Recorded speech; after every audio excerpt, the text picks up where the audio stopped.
Listo. Entonces, ahora vamos a continuar con la segunda parte, que es cardiopatía isquémica. Es el último tema y uno de los más importantes. Entonces,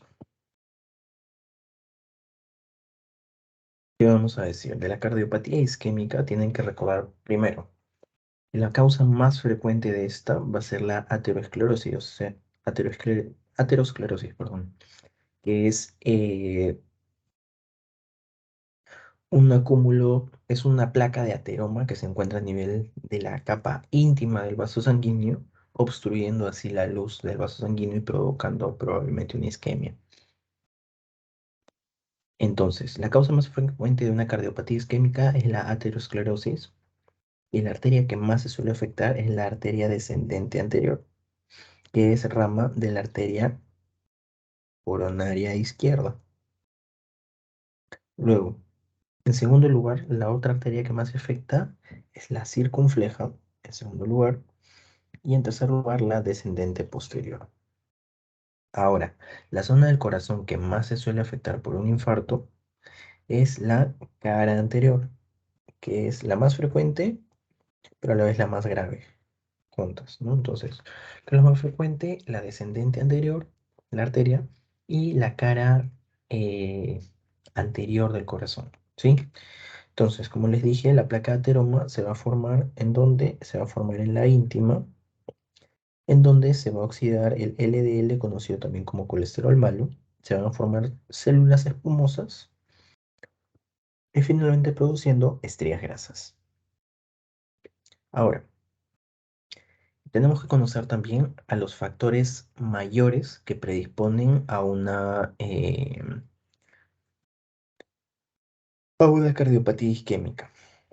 Vamos a tener el ser varón, el ser añoso, hipertenso, diabético, con dislipidemias y con consumo de tabaco regular. Todos esos factores son factores mayores para la predisposición a aterosclerosis o en general a cardiopatías isquémicas. Entonces, vamos a clasificar. Primero, vamos a tener a la angina estable. La angina estable es ya la cardiopatía isquémica crónica, ¿no? De larga data, que se caracteriza por un dolor opresivo de manera retroesternal que se va a irradiar al brazo izquierdo, a la mandíbula, al epigastrio. Pero ¿qué lo va a caracterizar o lo va a diferenciar, mejor dicho? Número uno, que este dolor opresivo aumenta el esfuerzo y se va al reposo. Asimismo, va a durar menos de 20 minutos.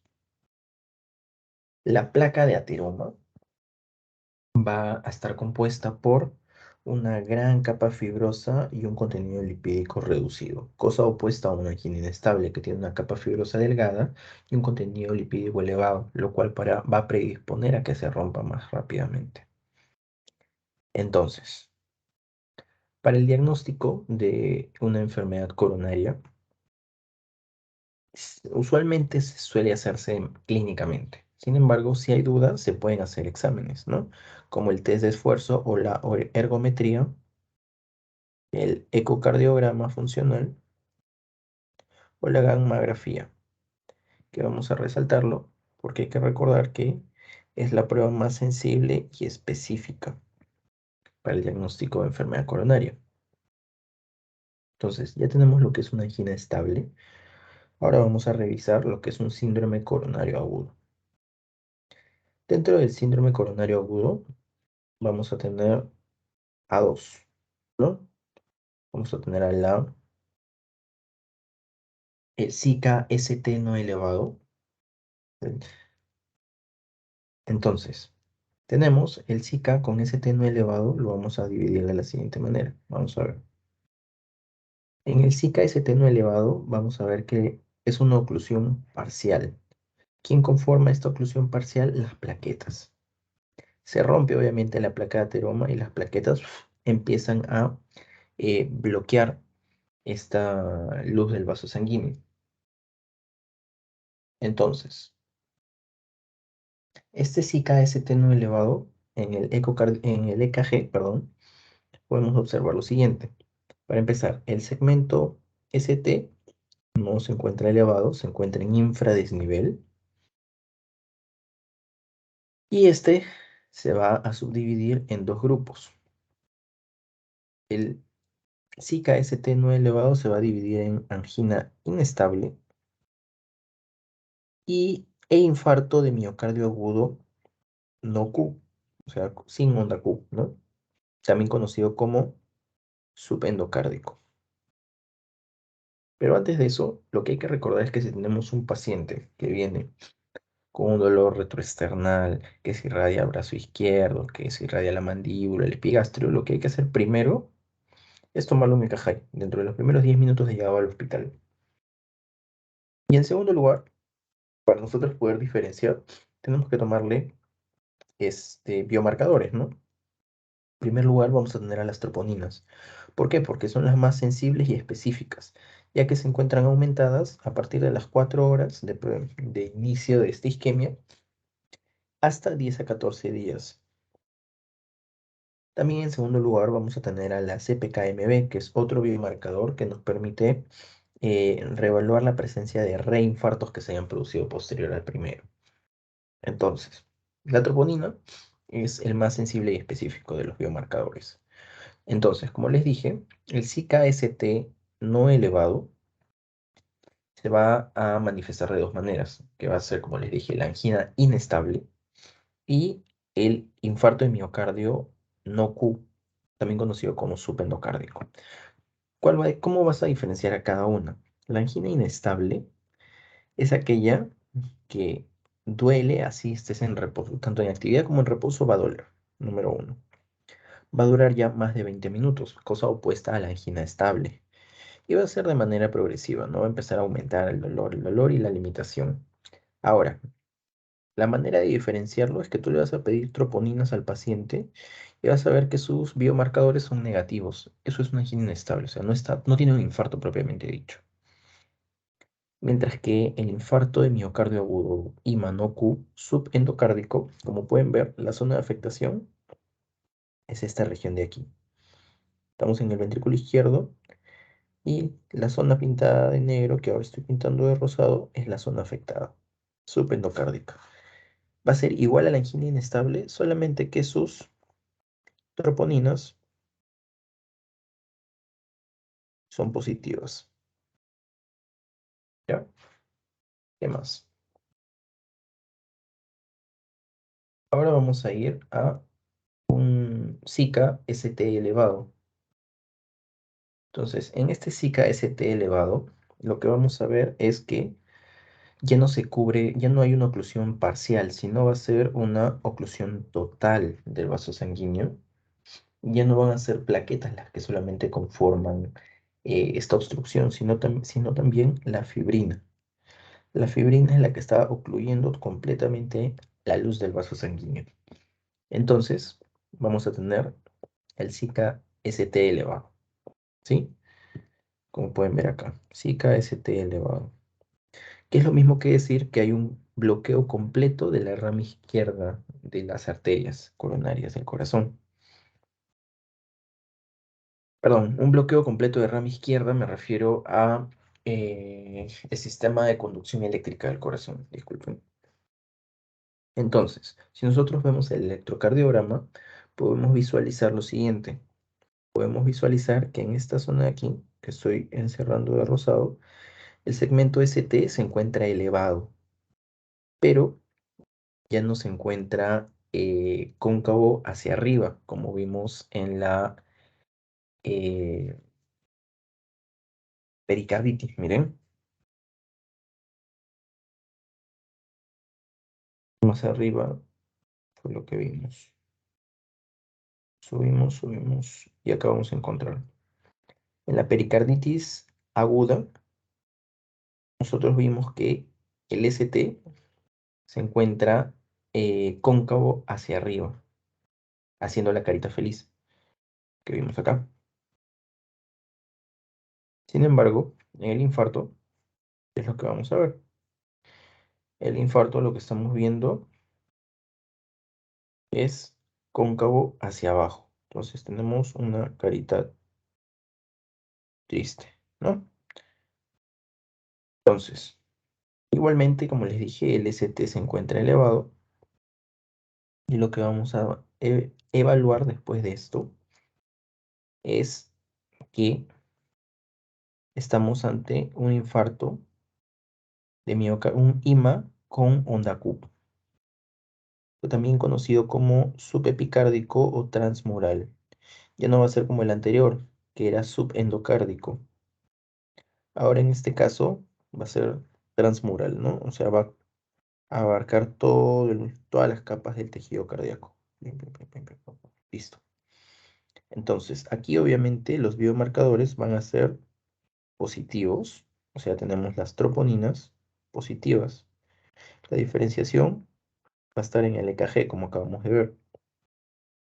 Ahora, tenemos que revisar las derivadas para nosotros saber qué cara es la que está siendo afectada y probablemente qué arteria está siendo afectada según la cara de irrigación.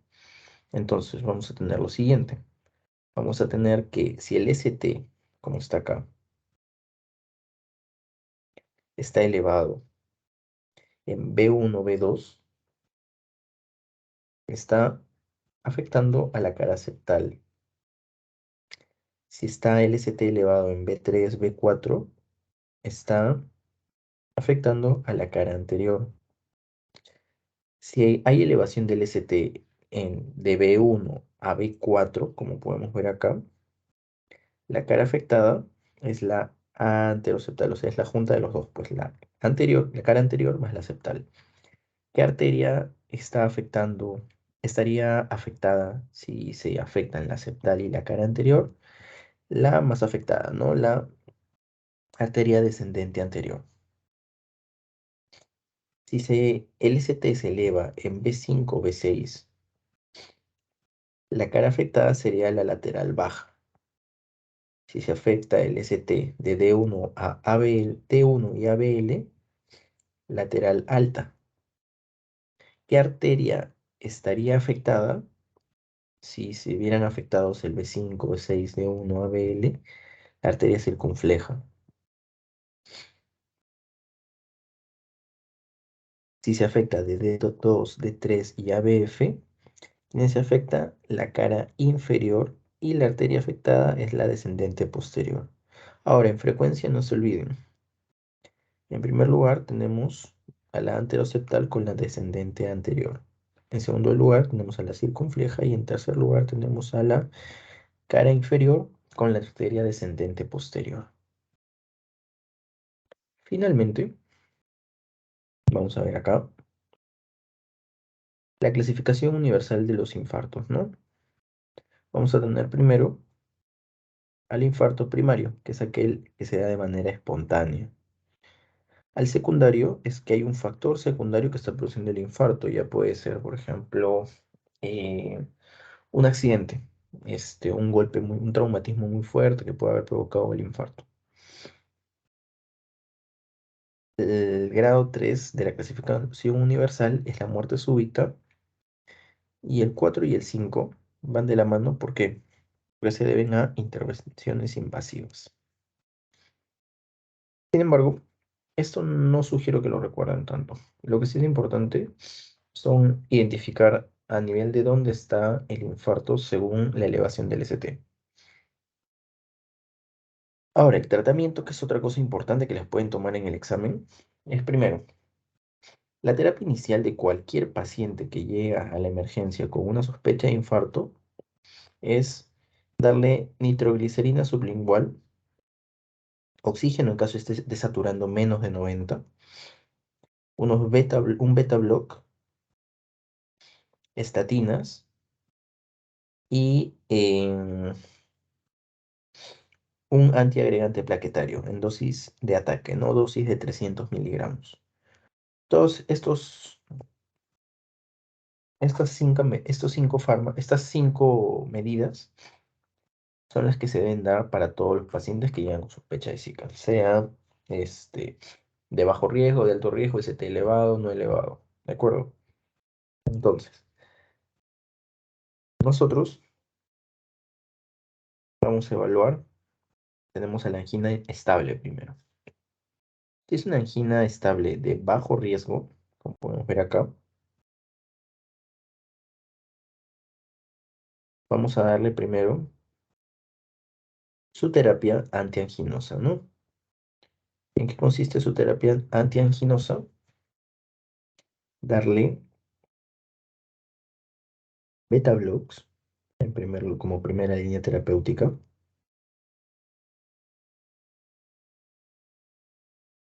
De antiagregantes le daríamos aspirina o ácido acetilsalicílico, o en todo caso clopidogrel, que es un antiagregante también, y le damos sus estatinas, ¿no? Que puede ser atorvastatina, que es la más frecuente, o la rosuvastatina. Entonces, son los tres pilares que se tienen que manejar si estamos ante un paciente que tiene angina estable y es de bajo riesgo. Le da su beta block como antianginoso para el dolor de pecho, porque el beta block va a bajar la frecuencia cardíaca y la fuerza de contracción. Le vas a dar su antiagregante, que puede ser aspirina o clopidogrel, y sus estatinas, que pueden ser su atorvastatina o su rosuvastatina. Si estamos ante un paciente que ya tiene historial de haber tenido un infarto previo, le agregas, ¿qué cosa? IECAS, nada más. Luego, y creo que lo más interesante de esto, si estamos ante un paciente con una angina estable, pero es de alto riesgo, o sea que cumple con los criterios que ya hemos visto más arriba, ¿no? Que es mayor a 50 años, si es fumador pesado, diabético, etcétera. Lo primero que tienes que hacer es hacerle una angiografía coronaria para ver la permeabilidad de sus vasos. Y según esto vamos a ver si el paciente tiene em, una coronaria izquierda afectada en más del 50%, tiene una descendente anterior afectada más del 70%.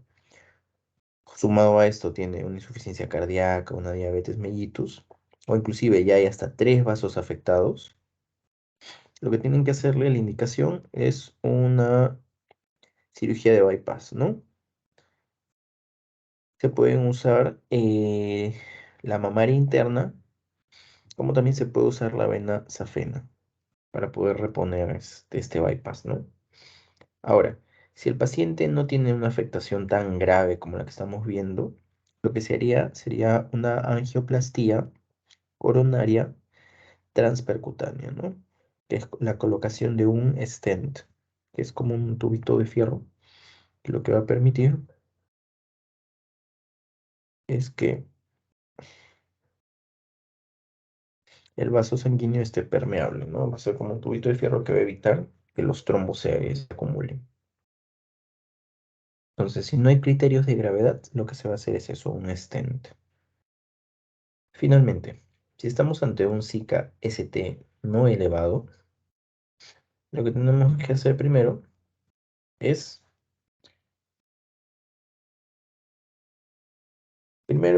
darle dos antiagregantes plaquetarios. Vas a darle su aspirina y le vas a dar su clopidogrel. Luego le vas a dar, lo vas a anticoagular. ¿Con qué? Con heparina, ¿no? Puede ser de bajo peso molecular, perdón, claro, la de bajo peso molecular, que es la enoxaparina, o la heparina no fraccionada. Y luego de eso, una vez que has atendido la emergencia primero con eso, lo que vas a hacer es estratificar el riesgo, o sea, ver qué tan peligroso es este paciente de que realmente se complique o no se complique. Entonces, lo que vas a hacer es vas a hacer el score TIMI. Este score TIMI, ¿en qué consiste? Si el score TIMI te da menos de 2, va a ser un manejo médico. Si te da más de 2, va a ser un manejo ya invasivo, o sea, ya tienes que intervenirlo. Entonces, ¿cómo vas a decidir cómo intervenirlo? Ahí viene el por qué he puesto este asterisco en verde y por qué aquí está también. Si el score TIMI te da mayor o igual a 2, le haces su angiografía coronaria y estratificas el riesgo, ¿no? Si hay afectación de 2, 3 vasos, el paciente tiene insuficiencia, diabetes, tienes que hacerle un bypass. Si no hay criterios de severidad, le puedes hacer un stent. Y ahí queda, ¿no? Entonces acá dice, angiografía coronaria puede terminar en cirugía de bypass o una angioplastía coronaria transpercutánea. Ahora, eso es con el SICA-ST no elevado. Si vamos a hablar de un SICA-ST elevado, vamos a tener lo siguiente.